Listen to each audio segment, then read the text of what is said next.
Hello there everyone and welcome back to the GSL-English Podcast. My name is Gideon and this is a podcast for all learners of English to practice and improve in a relaxed and natural way. And in this episode we are going to be conducting another story summary. Okay, so we are going to look at the very famous story written by William Golding called Lord of the Flies. Now, this might be a story that you are familiar with. You might have seen some of the film adaptations. But what we are going to do today is we are going to study a detailed summary of this story from sparknotes.com. So all of the information and the link will hopefully be in the description if I have remembered. So I do encourage you, check out that website. They've got some superb story summaries and just some good reads on there. If you want to learn anything about English literature, Shakespeare, that's the place to go. I feel like this sounds like I'm affiliated with them or sponsored in some way. I'm not at all. I just really like their work. So that is where we're taking today's class from. So this really will give us an opportunity to, one, become more familiar with a famous piece of literature. Secondly, we're going to learn some new vocabulary and expressions and things like that. So you should definitely come away with something new from this episode. And thirdly, you just get a chance to practice your English listening skills in a relaxed and comfortable way. So if you are new here, please don't forget to subscribe. I post episodes like this every week just to help you, improve your English in a real and authentic way. That's the idea of this podcast. But if you are a returning viewer or listener on Spotify, then thank you so much for joining us again. By us, I mean you and me. I'm here on my own. So let's say thank you so much for joining me again. I do appreciate your support. I hope you are doing well. I hope you've had a good week. And before we get into this episode, just a little bit of chit chat. A few comments from last week's episode when I spoke about my new office, the new podcast area, which at the moment does look hideously boring, apart from the plant that we have here. Need a name for the plant. Not too sure what it is yet. And it might not be staying up here. But I thought I need some colour in the corner before we decorate this whole podcast area. So we have a plant in the corner. If you have any suggestions for names of this plant, please feel free. I don't know. I was thinking of going with Jeffrey. I don't know why. Jeffrey the plant. Is it just me or does that have a ring to it? I don't know. If you've got any suggestions for the name of this plant, please do let me know. But a lot of you commented and say, hey Gideon, zoom out a bit. And it did make me laugh a bit because when I watched the episode back from last week, I realised I was very close to the camera. And you might be thinking, well, Gideon, you're very close to the camera again this week. In fact, too close. You're making me feel uncomfortable. At the moment, there's nothing I can do about it. I've ordered a camera stand from Amazon. So hopefully that will take you further away from my face. So I apologise for last week's episode being a little bit too close. I had quite a few comments on that saying, hey, just zoom out a little bit. Might look a little bit more professional. And please let me tell you, apart from the English content, there's not a lot professional about this podcast. If you could see my setup, I currently have lights being held up by sellotape, USB port once again being held together by sellotape. I have the camera standing on 8 DVDs and a pile of sweets to my left. So there really is, apart from the incredible English content, there's nothing professional about this podcast. But maybe this is the year when we go professional. And if you are a returning viewer or listener, you'll know that's what I'm trying to do. I'm trying to take this a little bit more seriously. Let's make this a full-time job. Maybe one day. That's the goal. So if you want to help me get there, give this a like, share it with all your friends and family, leave a comment, and please subscribe so I can create more lessons like this. Okay, Lord of the Flies. Let's get into it. So the author of Lord of the Flies was William Golding. Actually, full name, Sir William Gerald Golding. He was born September 19th, 1911 and died June the 19th, 1993. So he died when I was 3. He was British, so a British author, and this was his profession. He was a novelist, a playwright, and a poet. And he won the Nobel Prize in Literature in 1983. And just a little bit of background from William Golding and his book, because it puts the story in a little bit of context. William Golding served in the Royal Navy during World War II. And it's what he experienced there that really influenced the story of the Lord of the Flies, and particularly his view of human nature. That is what is reflected throughout this story. And he believed that beneath the surface of civilization, beneath the surface of society and going about your daily lives, humans have a dark primal side. So that was his belief, and that was where he was approaching this story from. And it had quite a large cultural impact. First published in 1954, initially it started off slow. There wasn't a lot of interest in this story, but it started to build momentum. It started to pick up pace, and then later became a modern classic, taught in schools, universities, not just as a piece of literature, but as a cultural point of debate. Very interesting. Yeah, so the book really is talking about civilization, human nature, and morality. The idea of it is to show how quickly societal order can break down when rules and authority disappear. That's the kind of premise of the book, which will make more sense as we go through it. There's been plays, TV shows, movies about it.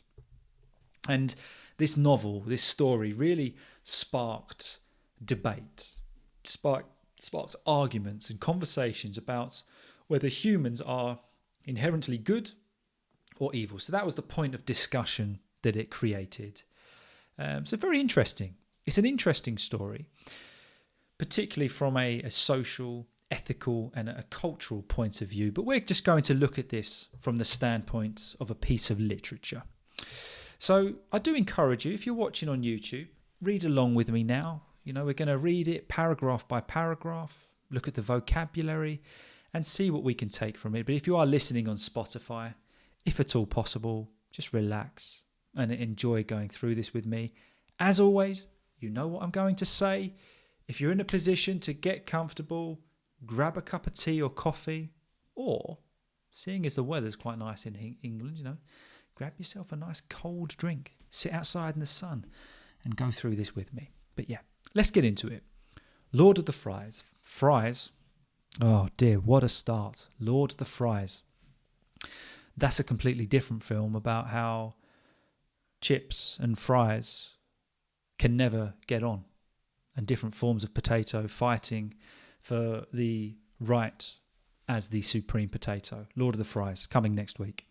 But today we're going to read Lord of the Flies. I wonder how many times I'm going to say fries, because I think that's stuck in my brain now.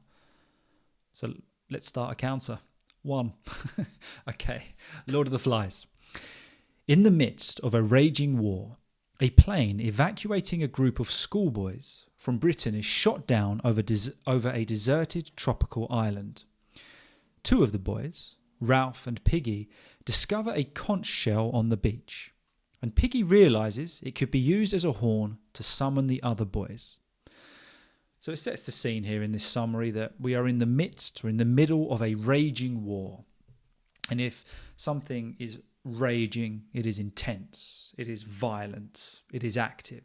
So in this case, describing the war, you know, in the midst of the war when it is most intense. We might talk about a raging fire. The fire is intense, it's violent, it's active.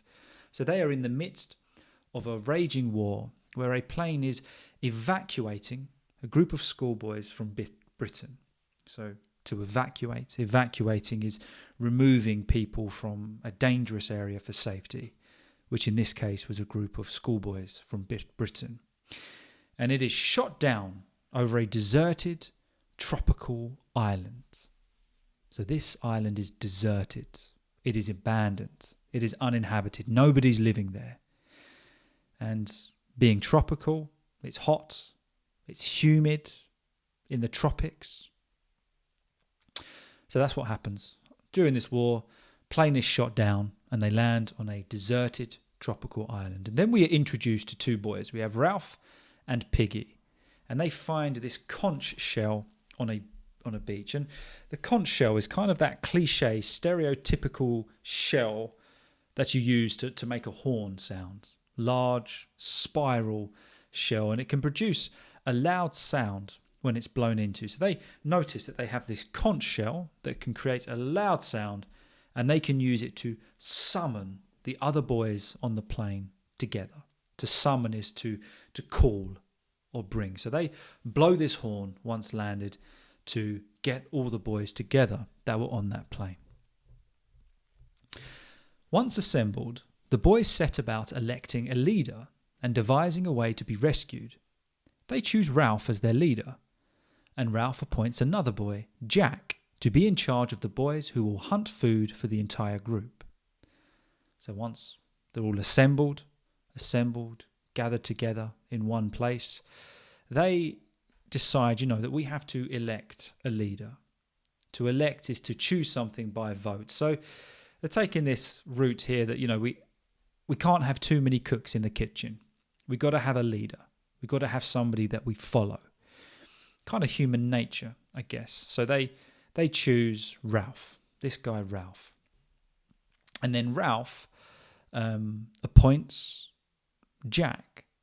So to appoint is to kind of like officially assign someone to a position or a task. So he appoints officially Jack, who's going to be in charge of sorting out food, basically. In charge of the boys who will hunt for the entire group. So he says, look, okay, Jack, you're in charge. I appoint you to organise all the lads that are going to hunt for food for the entire group.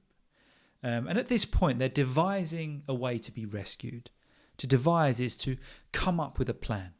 So, they've got together, they've elected a leader, and they're saying, right, lads, how can we get off of this island? What can we do? So that's the situation.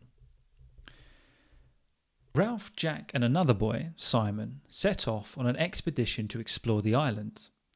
When they return, Ralph declares that they must light a signal fire to attract the attention of passing ships. The boys succeed in igniting some dead wood by focusing sunlight through the lenses of Piggy's eyeglasses.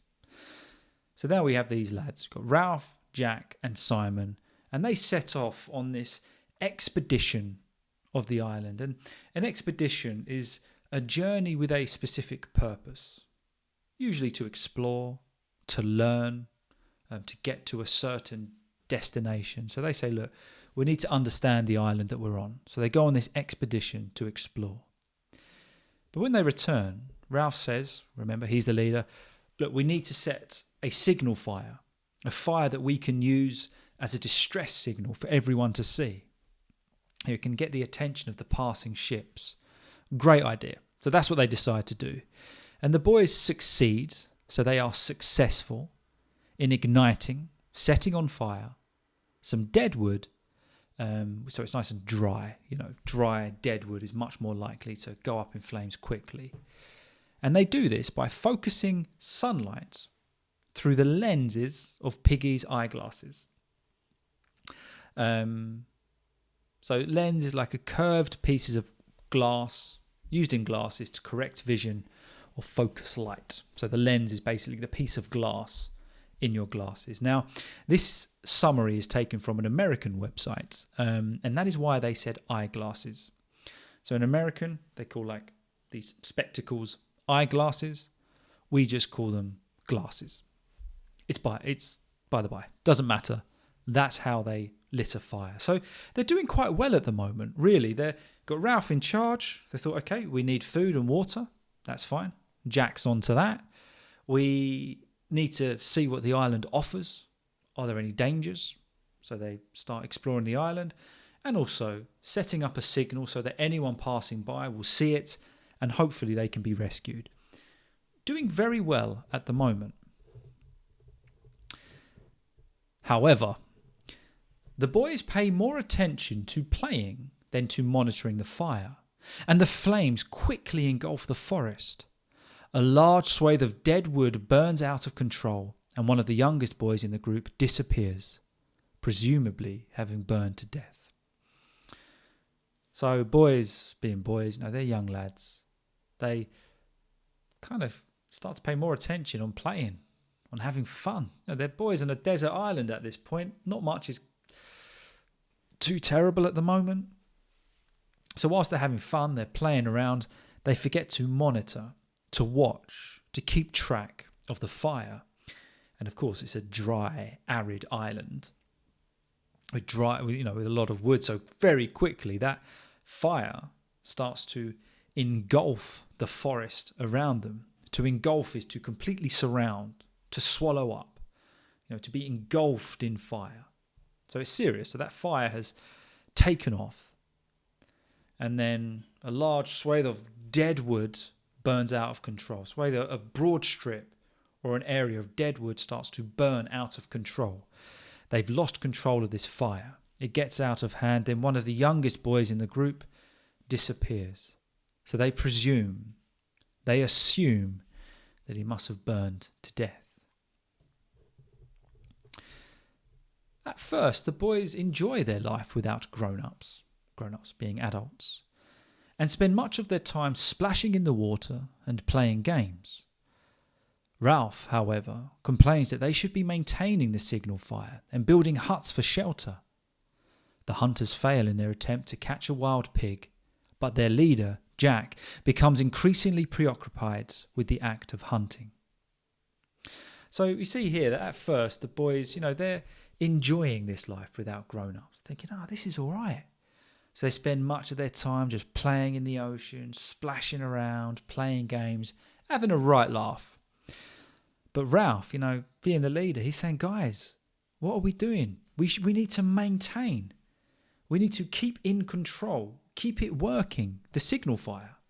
We should be building huts for shelter. A hut, a small, simple shelter. We should be building that.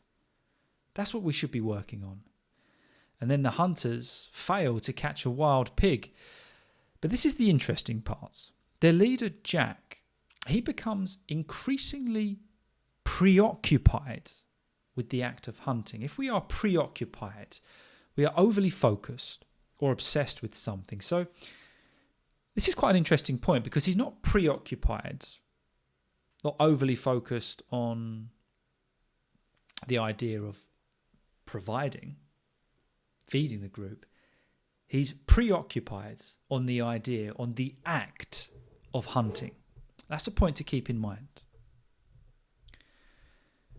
When a ship passes by on the horizon one day, Ralph and Piggy notice, to their horror, that the signal fire, which had been the hunter's responsibility to maintain, has burned out.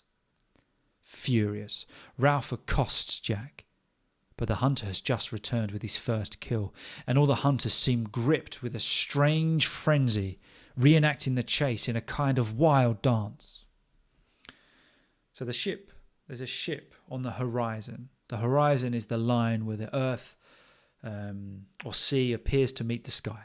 When you're kind of sitting on a beach, you see that perfect line. That's the horizon. So Ralph and Piggy see a ship passing by on that horizon, and they think, there's a ship. This is our way off the island. But they look back and notice that the signal fire, which was Jack and the hunter's responsibility to maintain, had burned out. It was no longer burning. So this makes Ralph furious, extremely angry, and he accosts Jack. To accost someone is to confront, or you approach them aggressively. But at that point, the hunter has just returned with his first kill, with his wild pig. But it's interesting because all of the hunters are kind of gripped. They are kind of contained, obsessed, kind of controlled with this strange frenzy. And this is like wild excitement, uncontrollable behaviour. It's kind of because of the hunt that they are just obsessed with this idea. So they start reenacting, performing again, pretending or dramatising what had happened. So they start doing this to the chase in this kind of wild dance altogether. And you kind of start to get the idea here that this animalistic tendency is starting to take over Jack and his hunting group. Piggy criticises Jack, who hits Piggy across the face. Ralph blows the conch shell and reprimands the boys in a speech intended to restore order. At the meeting, it quickly becomes clear that some of the boys have started to become afraid. The littlest boys, known as little 'uns, have been troubled by nightmares from the beginning, and more boys now believe that there is some sort of beast or monster lurking on the island. So Piggy is not happy with Jack's kind of obsession reenacting this kill. So he criticises Jack. He's saying, "What are you doing?" He expresses his disapproval. Now he says, "I don't think what you're doing is right. This is wrong." So Jack's response, remember he's in this frenzy, he's all hopped up over the kill, hits Piggy across the face. So things are escalating to a point of chaos. So Ralph blows the conch shell, remember that loud horn from that seashell, and reprimands the boys, scolds or expresses sharp disapproval, basically tells them off. What are you doing? We're not enemies. We're together. So this speech was intended, or had the intention or the idea to restore order, to bring back, to what it was like when they first came on the island. We need order. We need structure. So that's what he says, we're not enemies. We're together. So at that meeting, it becomes clear that some of the boys, particularly the younger ones, known as little 'uns, they're becoming afraid. And they keep having these nightmares. And now more and more of the boys are believing that there is some sort of beast or monster lurking on the island. If something like that is lurking, it's hiding, but it's watching. It's staying out of sight, but has kind of this harmful intent. So now they're starting to think that we're not on this island alone. The older boys try to convince the others at the meeting to think rationally, to think logically. Use your voice of reason, asking where such a monster could possibly hide during the daytime. One of the little 'uns suggests that it hides in the sea, a preposition that terrifies the entire group. So the older boys are saying, "Come on, guys. Use your brains. Think logically. Where would a monster possibly be on this island? We're on our own. It's only a small island. What are you talking about? Use your voice of reason." But then one of the little 'uns suggests, "What about if it hides in the sea?" And this preposition, this idea, this thought, this kind of suggestion, it terrifies the entire group, fills them with an intense fear. What if there is a monster in the sea? Not long after the meeting, some military planes engage in a battle high above the island. The boys, asleep below, do not notice the flashing lights and explosions in the clouds. A parachutist drifts to earth on the Signal Fire Mountain, dead. Sam and Eric, the twins responsible for watching the fire at night, are asleep and do not see the parachutist land. So now, after this meeting, you've got these military planes above engaging or entering into battle. They're going in combat high above the islands. The boys are asleep below. They're not aware. They're not conscious of what is going on, to the flashing lights and the explosions in the clouds. Must have been extremely deep sleepers. But because of this fight, because of this battle, a parachutist, obviously a pilot from the plane that's been shot down, is descending from the air using a parachute. Kind of the thing that makes big piece of material that makes you float to the ground. So he drifts to the earth, to the point of where the signal fire is. To drift, to float slowly and aimlessly. But Sam and Eric, the twins who were responsible for keeping watch of the fire at night, they're asleep as well. And they don't see the parachutist land. When the twins wake up, they see the enormous silhouette of his parachute and hear the strange flapping noises it makes.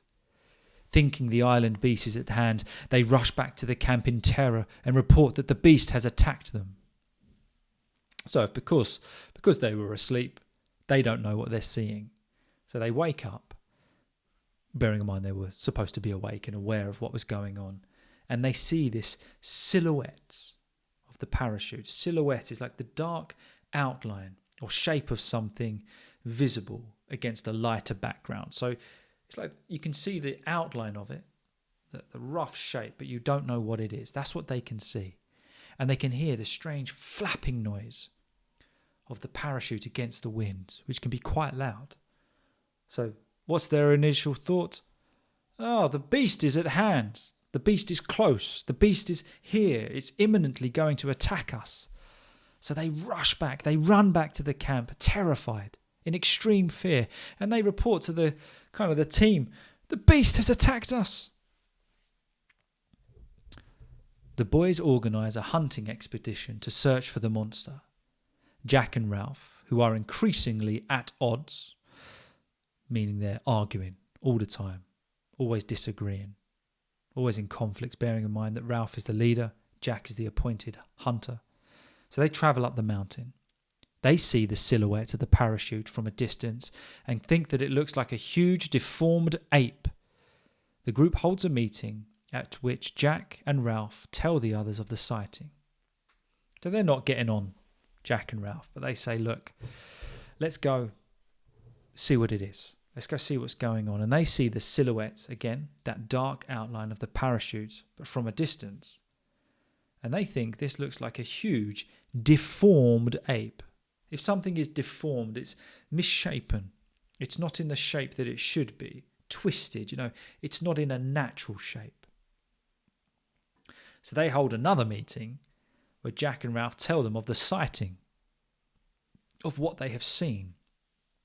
And we particularly use that term sighting when we've seen something rare or unusual. So they go back and say, look guys, we've seen this deformed ape. This is serious. This is bad. So now they're having a meeting.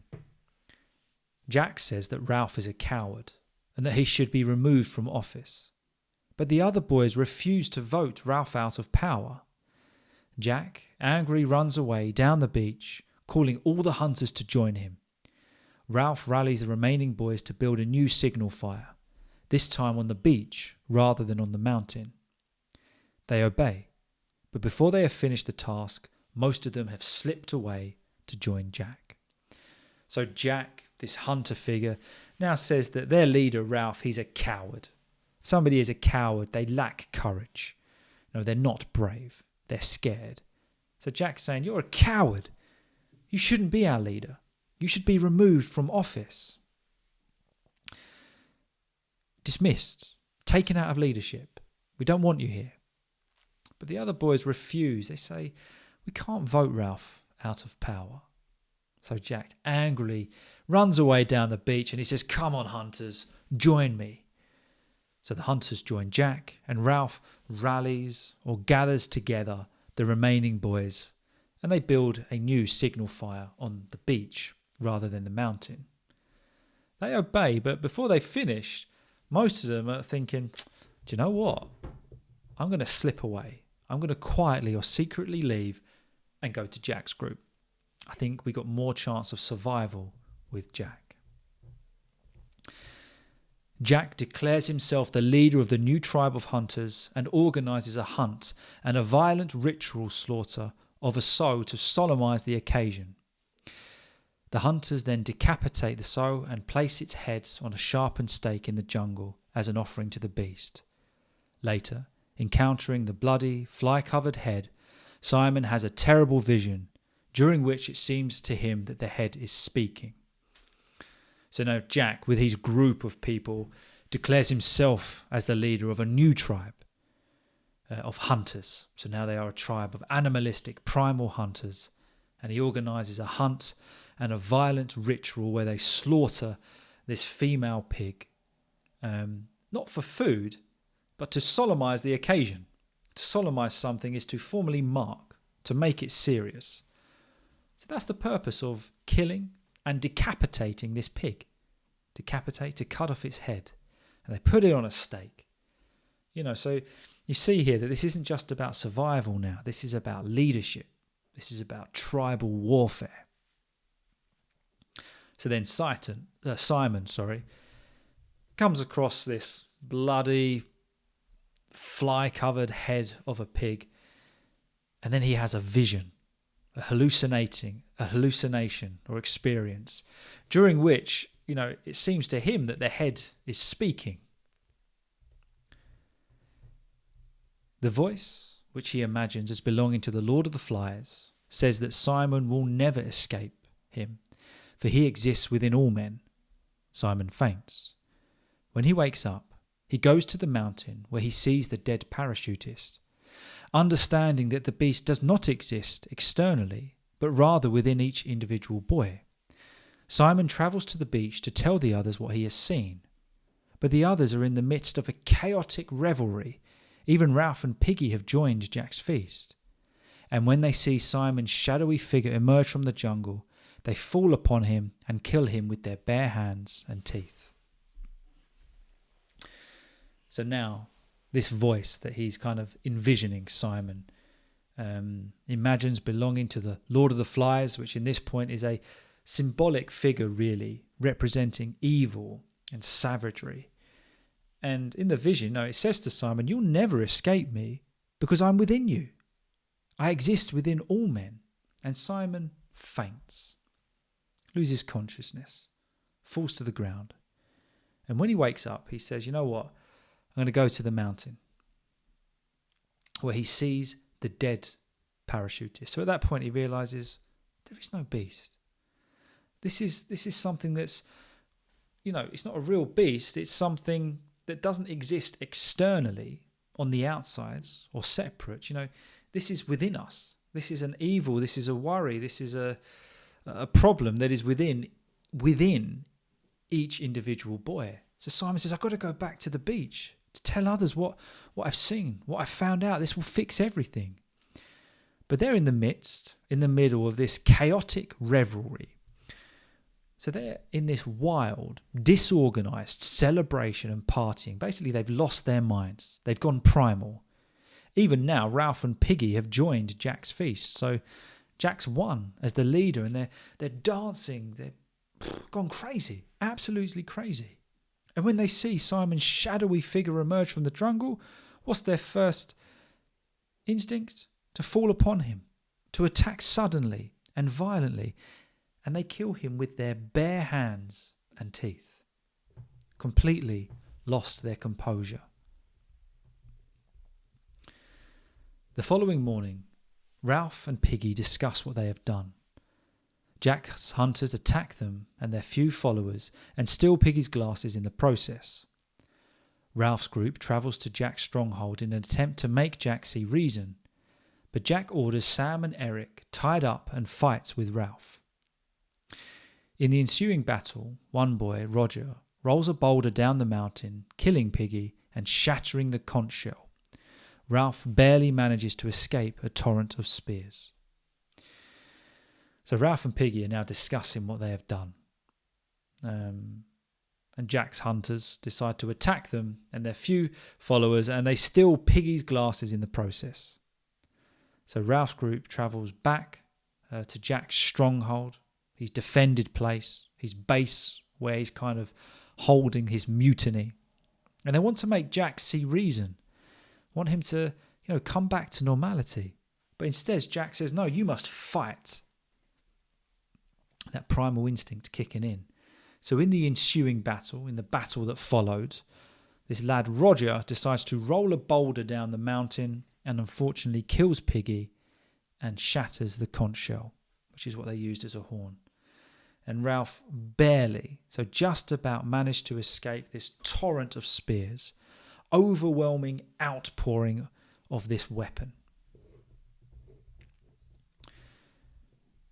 Ralph hides for the rest of the night, and the following day, while the others hunt him like an animal, Jack has the other boys ignite the forest in order to smoke Ralph out of his hiding place. The focus is now simply on killing Ralph. Ralph stays in the forest, where he discovers and destroys the sow's head, but eventually he is forced out onto the beach, where he knows the other boys will soon arrive to kill him. Ralph collapses in exhaustion, but when he looks up, he sees a British naval officer standing over him. The officer's ship noticed the fire raging in the jungle. The other boys reach the beach and stop in their tracks at the sight of the officer. Amazed at the spectacle of this group of bloodthirsty, savage children, the officer asks Ralph to explain. So now the focus of Jack is not on survival at all. It's just on power, isn't it? And we have to find Jack. So he ignites, he sets the forest on fire in order to smoke Ralph out. The smoke will make Ralph come out of the forest. Which he does. He's forced out onto the beach and he knows, well, they're going to kill me. But at this point, Ralph collapses in exhaustion, extreme tiredness. But when he looks up, he sees a British officer standing above him. They saw that raging fire, which is interesting because it wasn't ignited to gain attention. That fire was simply ignited to smoke Ralph out, which is interesting that is the fire that caught the naval officer's attention. And the other boys reach the beach and they're stopped in their tracks, meaning they're stopped very quickly at the sight of the officer. And you can imagine this officer now seeing this spectacle, this shocking scene, is you've got these bloodthirsty, eager to kill or shed blood, savaged, brutal or wild children there. So the officer says, Ralph, please explain this to me. Ralph is overwhelmed by the knowledge that he is safe, but thinking about what has happened on the island, he begins to weep. The other boys begin to sob as well. The officer turns his back so that the boys may regain their composure. Ralph is overwhelmed. He's overcome by emotion. Okay, he's got the knowledge now that he's safe. He's okay. But then he thinks about everything they've done, how things escalated on the island, and he begins to weep, to cry. And the other boys begin to sob. You're sobbing, you're crying loudly with emotion. It's out loud. So the officer turns his back, so that the boys can regain their composure, their calmness, or their self-control. And that's the end of the story. So that is just a summary of Lord of the Flies. But it is very interesting, isn't it? When we think of how much this does relate to human nature. And what is the natural inclination? What is the default position here in this story? It's quite fascinating. It really is a very well written story and an interesting concept. That really you have to have order. You have to have structure. And it has to remain that way. Otherwise things get out of hand. So there you go. I hope you did enjoy that story. Please let me know in the comments, what are your thoughts? Were there any new vocabulary for you? I would love to know. And if you have any other stories you would like me to conduct these detailed summaries of, please do give me your suggestions. But as always, thank you so much for watching. Thank you for listening. I hope you enjoyed this one, and I'll see you all very soon. Have a good one, guys.